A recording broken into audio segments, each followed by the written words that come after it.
Goeiedag graad 12. So ons gaan vandag bietjie kyk na die 2025 vraestel 1 wat deur die IAB leerders geskryf was verlede jaar. So kom ons kop af met die algebra. So die eerste ding wat jy wil oplet hier is dat die vergelyking gelyk is aan 0. Dit beteken die vergelyking is reeds gefaktoriseer. Jy hoef niks weer uit te maal nie. Jy kan dadelik gaan en die gemeene faktor gelykstel aan 0.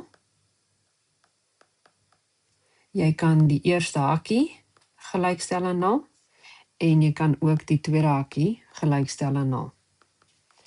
Wanneer jy die hakkies gelykstel aan 0, kan jy net vir x oplos. So vir die eerste enetjie gaan ons die 3 wegdeel. Dit bly 0. Vir die tweede enetjie gaan ons die 2 oordra. En hier gaan ons eers die 7 oordra en dan gaan ons die 4 wegdeel.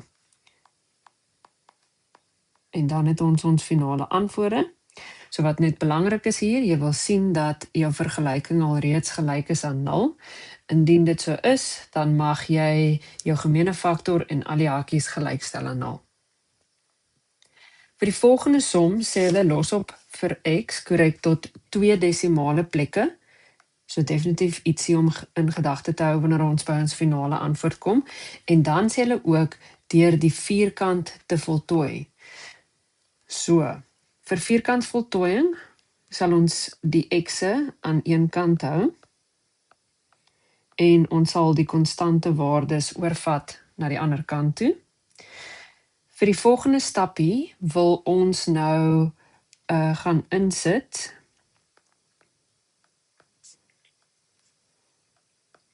een half maal die koëffisiënt van x, so dit wat voor x staan, en ons wil dit ook aan die ander kant van die is gelykkanteken gaan bytel.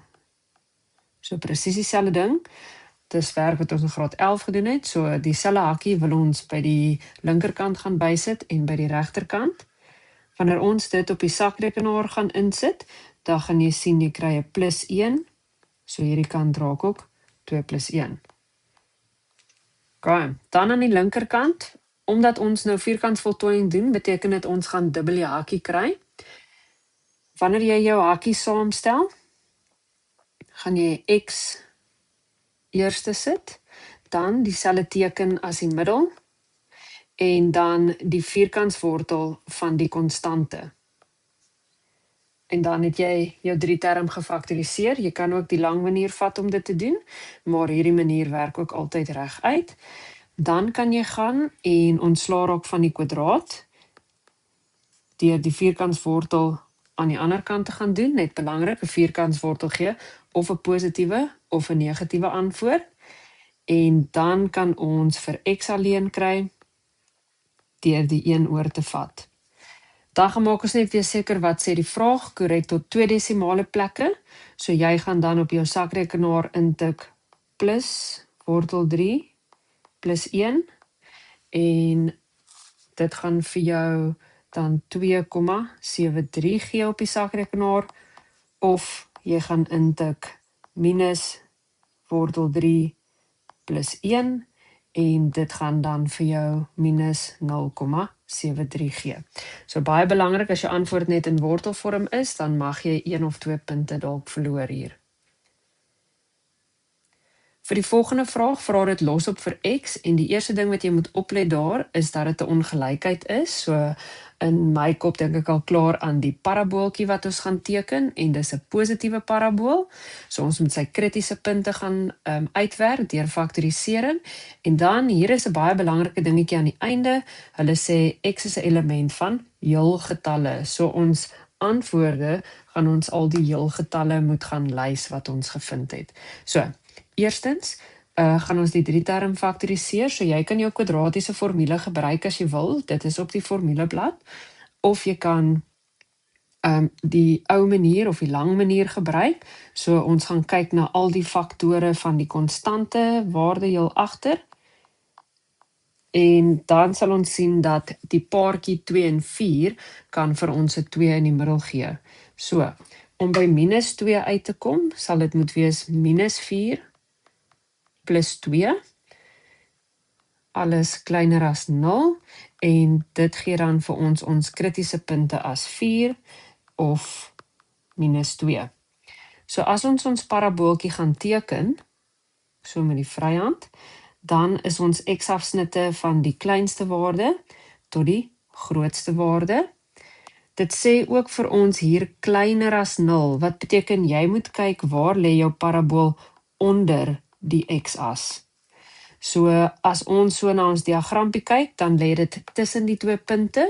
So ons sal sê dit lê tussen -2 en 4.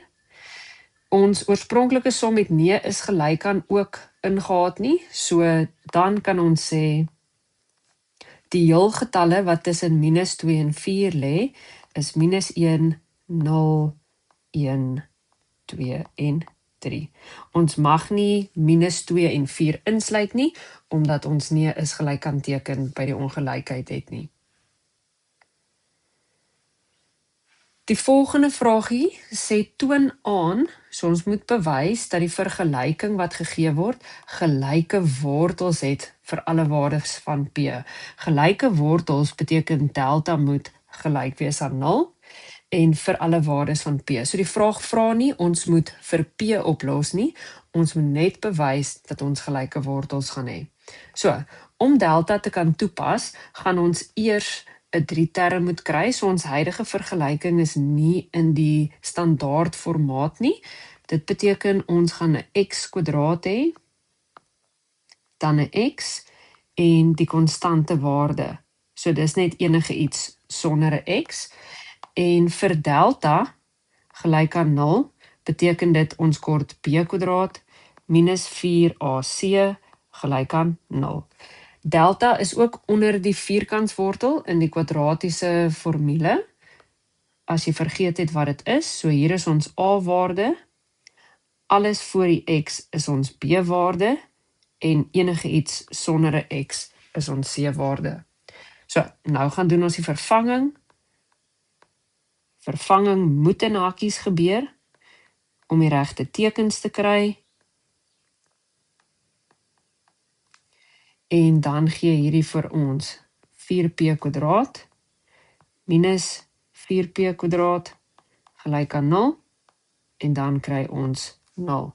So daarom sal die vergelyking gelyke wortels hê vir alle waardes van P, want ons het bewys dat delta gelyk is aan 0.